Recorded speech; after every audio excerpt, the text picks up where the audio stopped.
కేంద్రంలో ఒక పార్టీ అధికారాల నుండి రాష్ట్రంలో మరొక పార్టీ అధికారాలు ఉన్నప్పుడు సహజమైన వైరం కొనసాగుతూ ఉంటుంది. ఇది ఎక్కడైనా ఉండేది. సో ఇప్పుడు రాష్ట్రంలో బీఆర్ఎస్ ఉన్నప్పుడు కూడా కేంద్రంతో సఖ్యతగా ఉన్నంత కాలం ఇప్పుడు ఆంధ్రప్రదేశ్లో ఎవరు ఆ మాట లేదు. ఎందుకంటే అక్కడ కేంద్ర రాష్ట్ర ప్రభుత్వాలు ఒకదానికొకటి లైక్ ఒకదాని మరొకటి కొనసాగుతూ ఉన్నారు. కాబట్టి ఫస్ట్ పాయింట్ ఏంటంటే జిఎస్టీలో రాష్ట్రాలకు షేర్ ఉంటుంది. ఇప్పుడు ట్యాక్స్ తగ్గించినప్పుడు ఆ మేరకు కేంద్రం తన ఆదాయాన్ని కోల్పోతుంది, రాష్ట్రం తన ఆదాయాన్ని కోల్పోతుంది. ఎందుకంటే మీరు ఎక్కడైనా రెస్టారెంట్కి వెళ్తే సిజిఎస్టీ, ఎస్జిఎస్టీ, ఐజిఎస్టీ అని ఉంటుంది. అంటే సెంట్రల్కి పోతుంది, స్టేట్కి పోతుంది.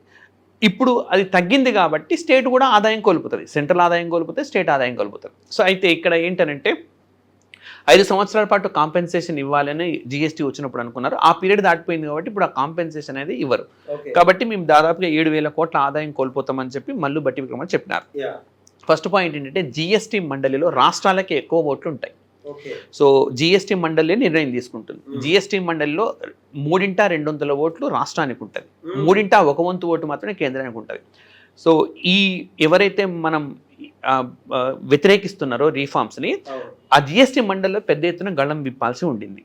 అక్కడే పెద్ద ఎత్తున మాట్లాడి అందరూ ఒకటై, ఈవెన్ ఇప్పుడు బీజేపీకి చెందిన ముఖ్యమంత్రి అయినా లేదంటే పక్కన తెలుగుదేశం సంబంధించిన ముఖ్యమంత్రి అయినా కన్విన్స్ చేసి ఉంటే మనమే నష్టపోతాం కదా, దాన్ని డిమాండ్ చేద్దామని చెప్పి జిఎస్టీ మండలిలోనే తేల్చుకొని ఉంటే బాగుంది.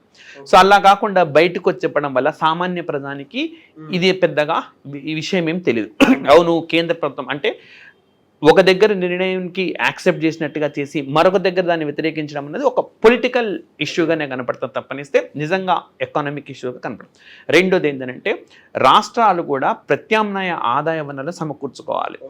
అండ్ కేవలము ఈ పన్నుల ద్వారానే రాష్ట్రం రైజ్ చేయడం ద్వారానే వచ్చేదని కాకుండా ఆర్థిక వ్యవస్థను బలోపేతం చేయడం కోసం ప్రత్యామ్నాయ మార్గాలు ఎంచుకుంటాం.